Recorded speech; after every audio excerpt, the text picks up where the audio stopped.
and welcome to Deals with Heels, where female entrepreneurs thrive. I'm Deborah. And I'm Christina.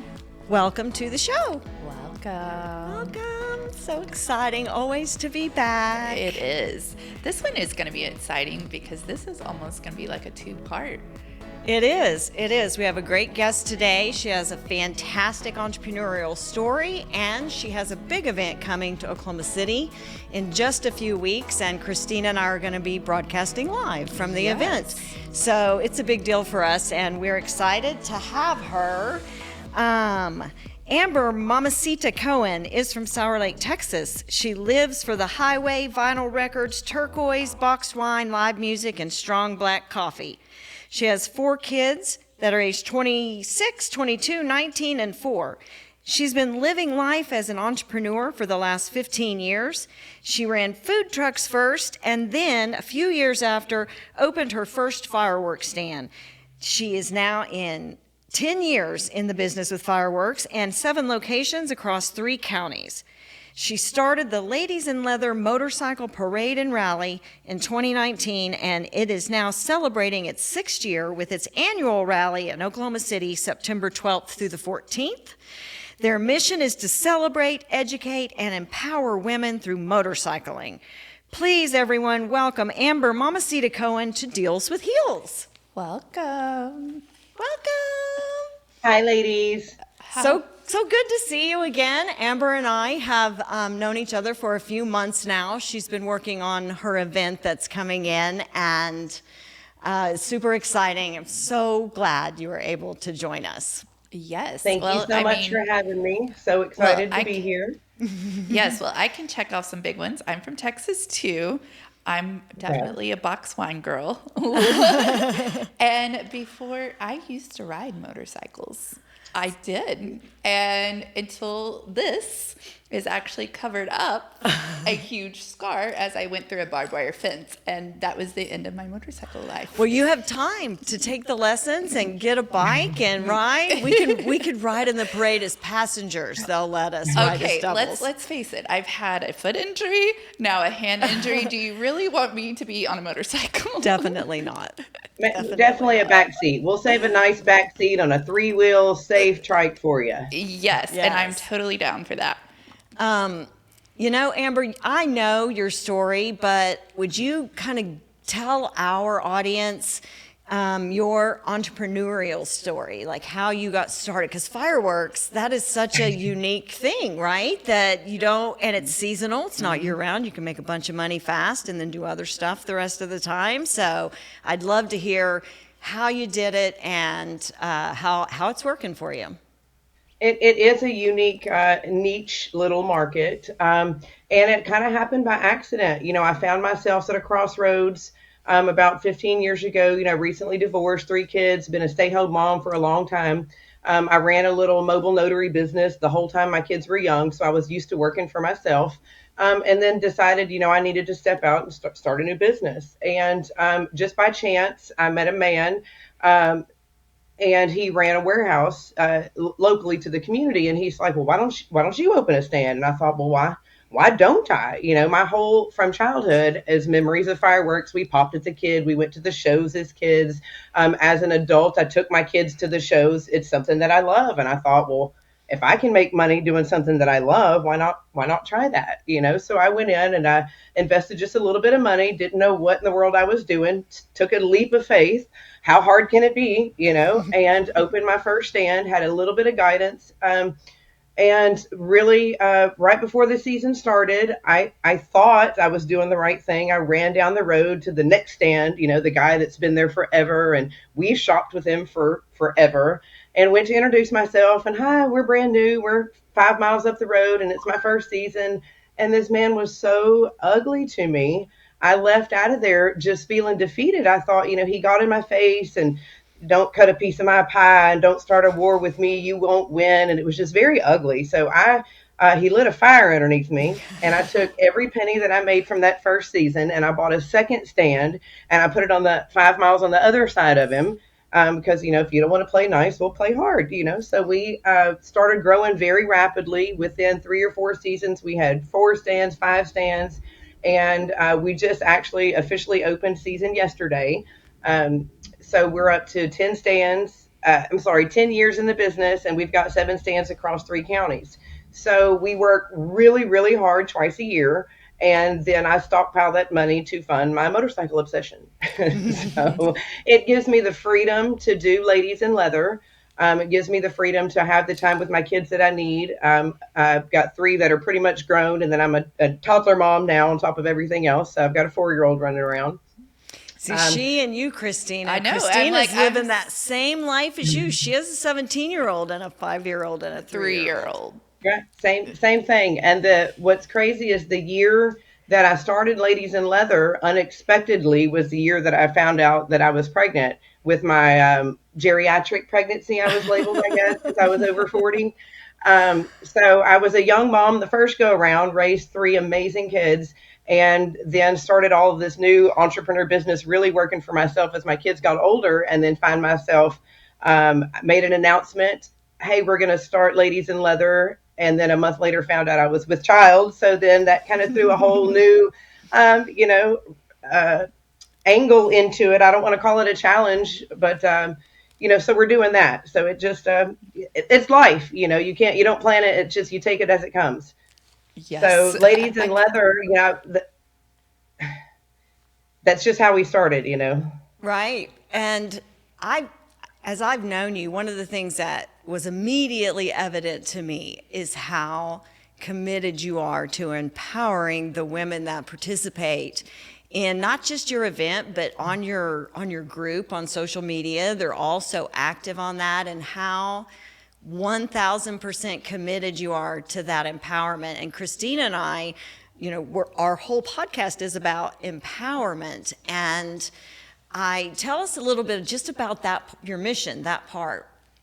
So the whole fireworks lead in is the reason I really wanted to tell that story was because I feel like stepping out as an entrepreneur kind of gave me the confidence, I guess, that I needed. And when I got an opportunity to do Ladies in Leather, why not? I've made this one accomplishment happen. How hard can this be? Let me try it. And what happened was a ladies event came to my town, a ladies motorcycling event. It was in 2016. Very quickly, I got involved with the committee because they were coming to my town. So hey, how can I help? I'm a female biker in the area. Very quickly learned that I needed a lot of help. And I spent the next 3 years working with the committee, under somebody else, under her vision and her design.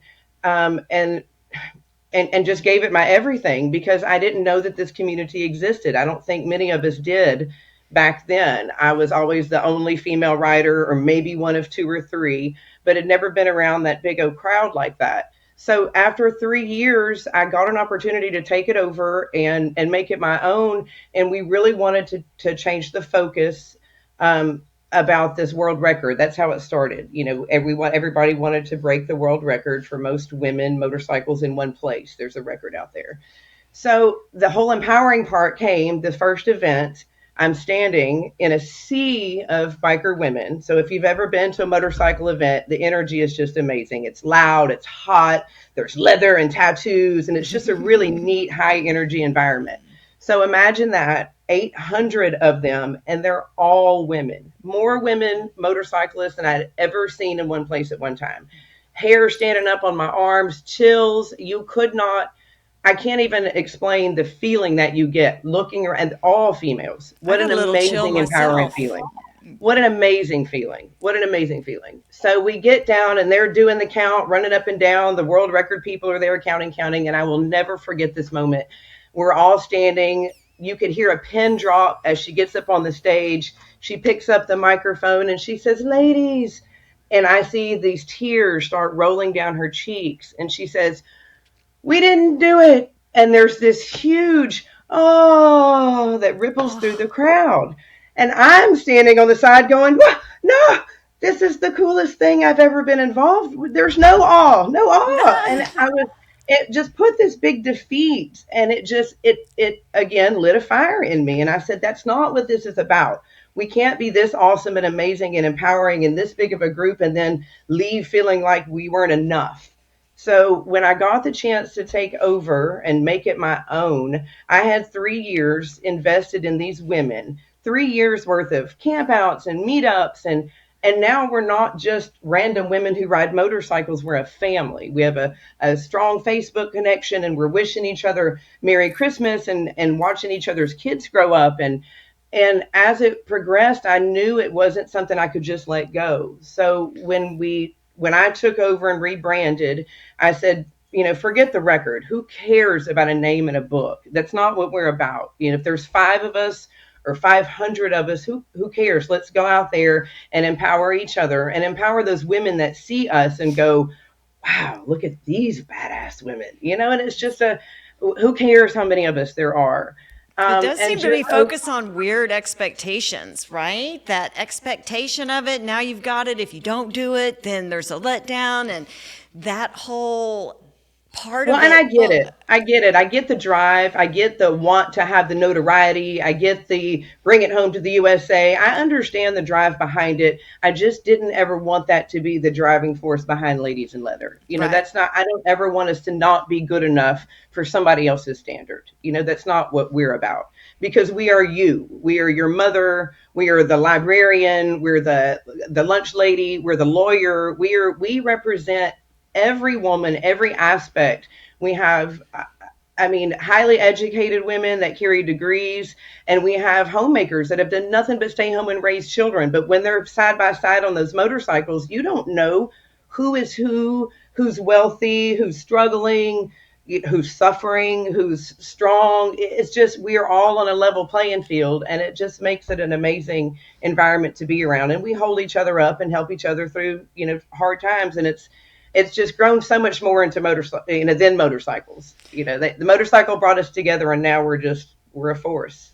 So, Well, Yeah, go ahead. Sorry. when it comes to empowerment, me personally speaking, I mean, being on that motorcycle, there's no freer feeling. When you're driving on that interstate, the wind is going through your hair. I mean, it's the most beautiful feeling. And I love that you said that it's not about that number, because so many people get wrapped up of it has to be this way. And if it doesn't work out that particular way, then it is the defeating. So I love how you have rechange that, because we sometimes as a society, especially for women, get it in our heads that it has to be done this way or we failed per se. And I love that your mission is so much more than that, because that's a big thing that I am trying to not only teach my daughter, but the women that I do get to work with, that we might have challenges or we might, not make that number, but at the end of it, it's the community that we have built around that, and the love and the support of each other.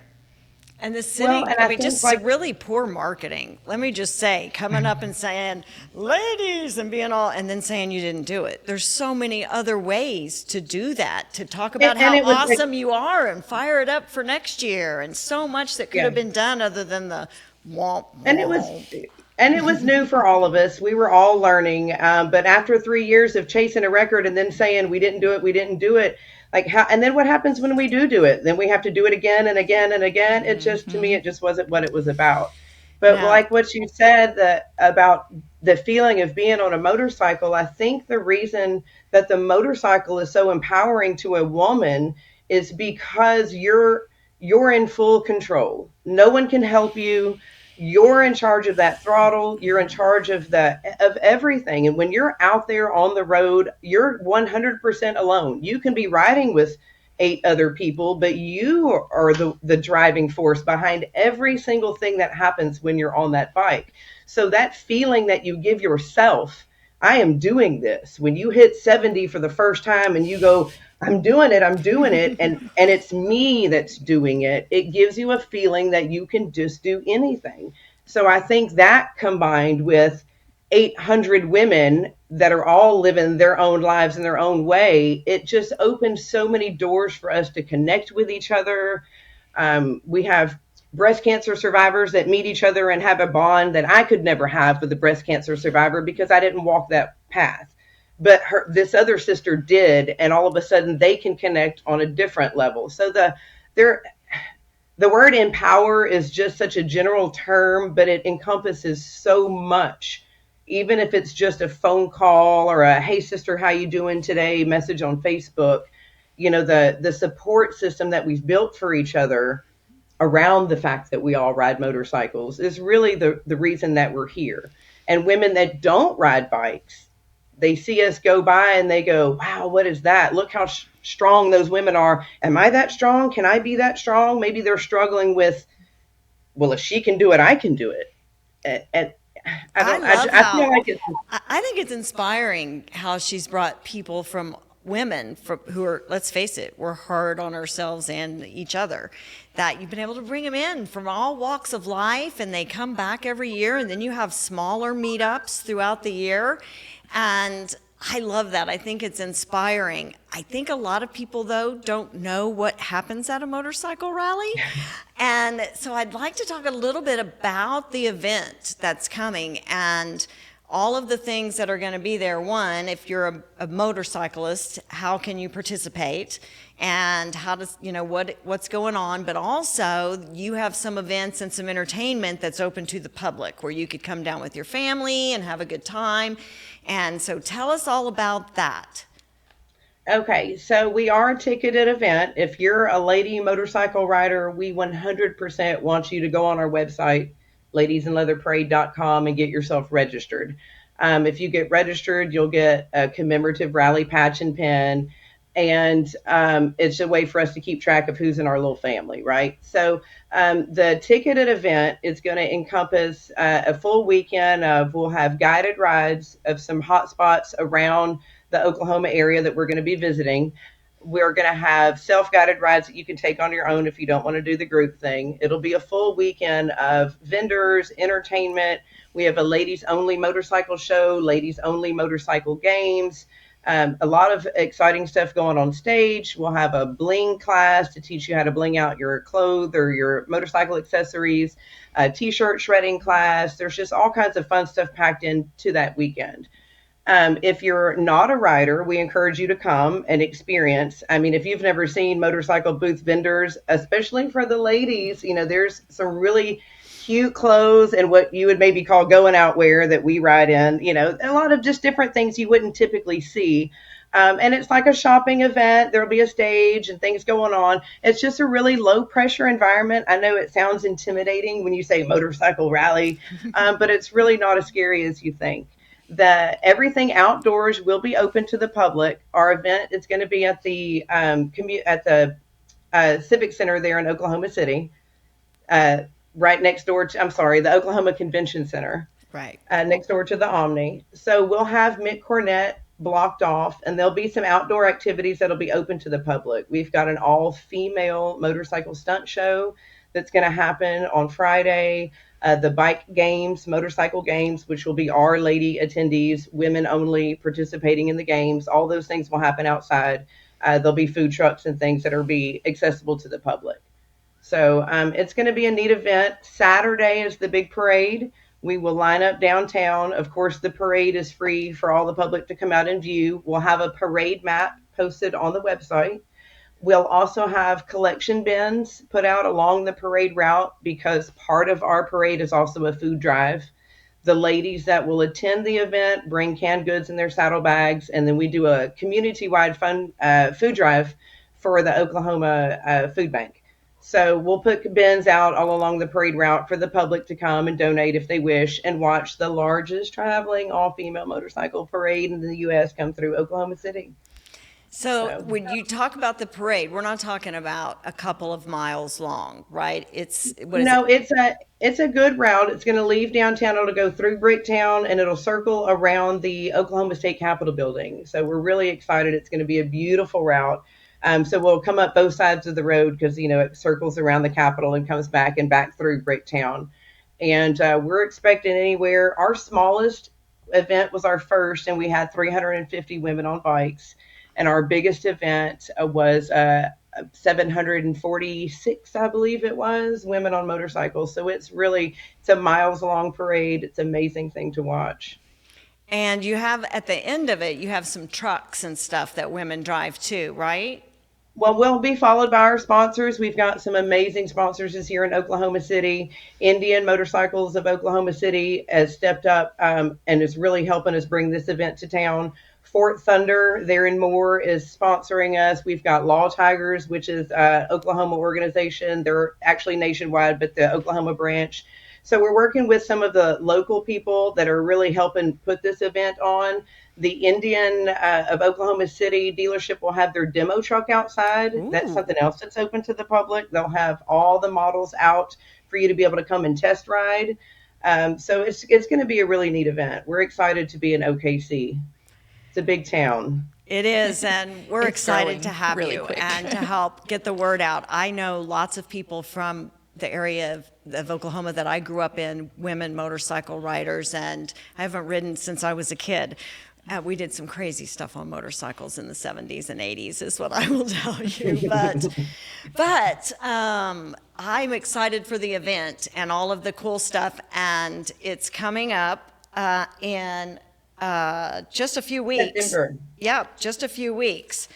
I also wanted to talk about you. One of the things that we do, this is our theme for this season, which so fits in with what you're doing, and it's becoming unstoppable. And so, what kind of tips could you give our audience? Some of them may be bikers, but a good portion of them are entrepreneurs and just regular women, and some men viewers too. So what kind of tips can you give us that we can use along our journey to becoming unstoppable? Well, when I started, I was just a I was just a mom and a woman. I'm not degreed, not a lot of formal education under my belt. And I think that's what holds a lot of people back, that there's a fear that you just can't do it. And I just don't be scared would be my first thing. Go out there and try, because the worst that can happen is it doesn't work and you learn a really good lesson of why it didn't work, and maybe you do better the next time. But don't be afraid is the number one thing. If I'd have never opened that first firework stand, I wouldn't be where I'm at today. And that's literally turned into my career. And that kind of leads into my second tip, I guess. Find something that you love. You know, why, if you're really going to do something and try to make a living with it, it needs to be something that you have a passion for. You know, it's got to be something that you love to do. And fireworks, you know, who'd have thought it could provide a living for my family, but it's something that I love to do. I love the crowd. I love the children. So don't be afraid to go try to chase something that you love. And sometimes it doesn't work out. I learned a lot of hard lessons. It wasn't always easy, but don't give up. You know, just keep going. And if you find something you love to do, ladies in leather hasn't been easy. I look at myself back and I go, I wish I could talk to my 6-year-old and say, do it this way, start it this way. It's not been easy. And uh, but it's something that I love, and I can't ever imagine not doing it. You know, it's find something that you love to do, and then when you love to do it, it doesn't seem so much like work. You know, it is, but it doesn't seem that way. So I mean, everybody's unstoppable. The only person that can stop you is yourself. So just get out there and try it. Try. I agree, right? What a great message. Oh Just yes, and I mean, me personally, I needed that today. I was telling Taylor earlier, you know, like this whole hand thing and just some of the circumstances.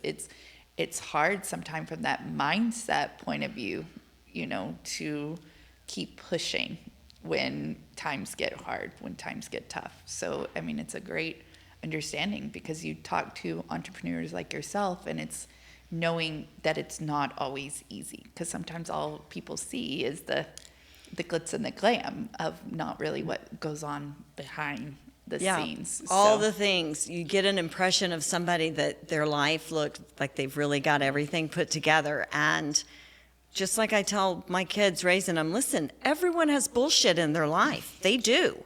There's no avoiding it.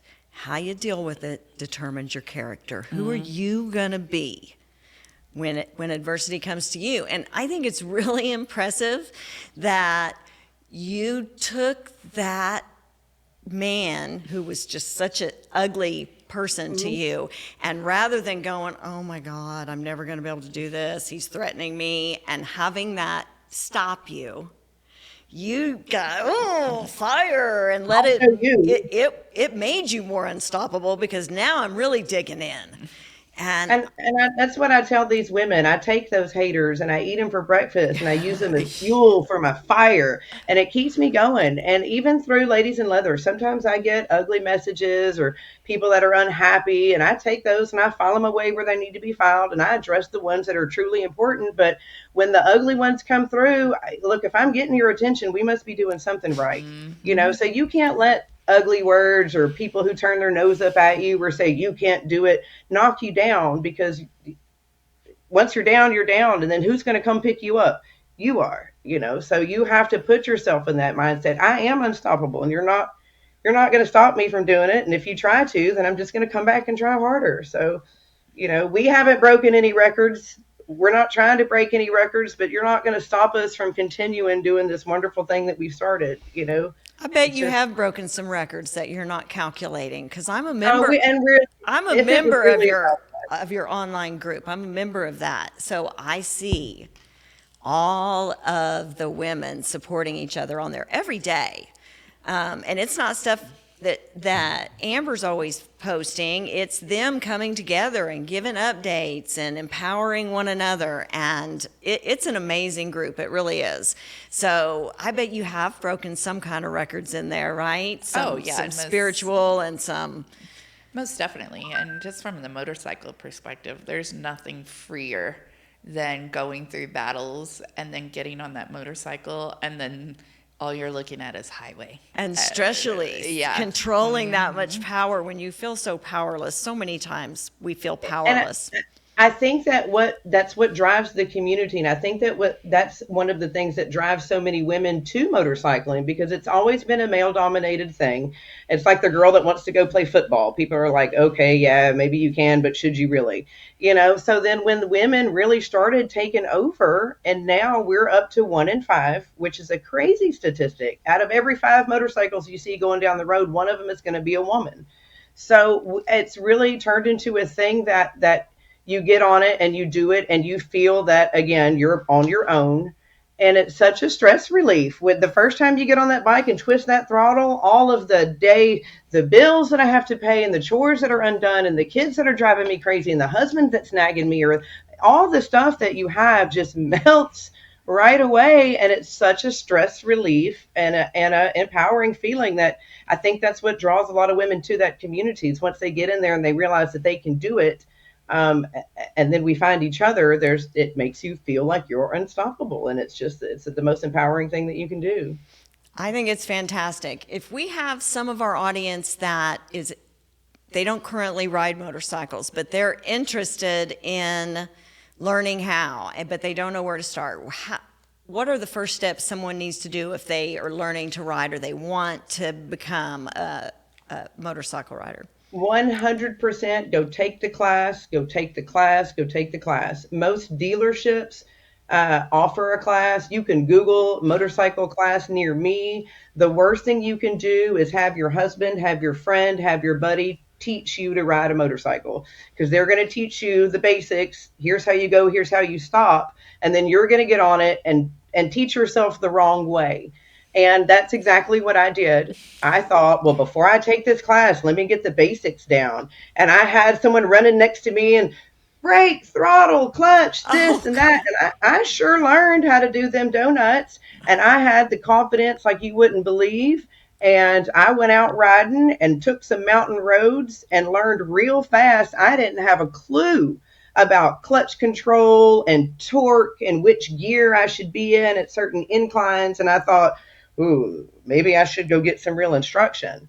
And went and took the class and realized, well, yeah, there's a lot that I need to know other than just how to stop and go. So 100% go take the class. It's slightly intimidating. Of course, I was the only female in the class. A lot of women that I speak to are the only female in the class. Sometimes you can find a ladies only class. That's something that you can look for. It takes the pressure off a little bit. The bikes that they give you to ride are very lightweight and easy and maneuverable. So they And provide the again, bikes. That was what my question was yes, too. So, okay. yes, yes. And they'll give you a list. You'll need jeans and boots. Some of them require gloves. Most of them will give you a helmet to wear, eye protection. They'll give you a list of things that you need to have, and it should be things that you just have around the house. But definitely take the class, get some real instruction, and then it's all just about practice because they're going to teach you in a weekend, and you're going to go get your endorsement after you take that class. You'll go test at your DMV and get the motorcycle endorsement. But then it's up to you to get out there and really learn how to ride that bike. And by that, I mean quick stops when you need to, tight turns when you need to, riding in a group, riding in the rain, riding at night. There's a lot of factors. You don't want to just throw yourself out there and cross your fingers and hope you do it right. So practice, practice, practice, practice. Take the class and then just get some miles underneath you. Okay, fantastic. Well, it always goes really fast, especially when we have a good guest. Yeah. And so we are coming to the end of the show. And please tell us once again, we'll link to your website and all of those things in our show notes, but tell our audience how they can get tickets, how they can join your groups, how can they get in contact with you if they're interested in even having are there any vendor spots left at this point? We're still accepting vendor spots. There's a lot of information on the website. It's ladiesinleatherparade.com. There's a link for vendors to come. We love to work with the local community. We're really trying to highlight what Oklahoma City has to offer. So any local vendors or local people out there that have a unique product, we love to support female-owned enterprise. So there's lots of vendor information on the website. If there's any local vendors that want to join, there's a link for some more info. For the public, there's a ticket link on there as well. We call it registration. It really just means put your name in and buying your ticket. Again, you can do all of the outside activities. If you don't want to pay to come inside and see what's inside, you can just come to the outside and watch the stunt show, the bike show. There'll be a full itinerary of events up on the website when we get just a little bit closer. And of course, we want everybody to come out and watch the parade on Saturday. So that's really the big event, and that's when you're going to really see the power of Ladies in Leather. And it's just it's a neat thing to look out there in that crowd and see someone ride by that looks like your mom or your grandma or your neighbor or your daughter, and just understand that we're women who come from all walks of life. So Saturday's the big parade. It'll start at noon, but there'll be lots of info on the website. So ladiesinleatherparade.com will get you where you need. Fantastic. I'm really excited to do it. And we've come to the end. Thank you everyone for tuning in and listening. Please like, share, subscribe, and download our podcast. We need all the support always, and we're grateful for the support that we have. You can always reach out to us at deals@dealswithheels.com with comments and questions. And we're out.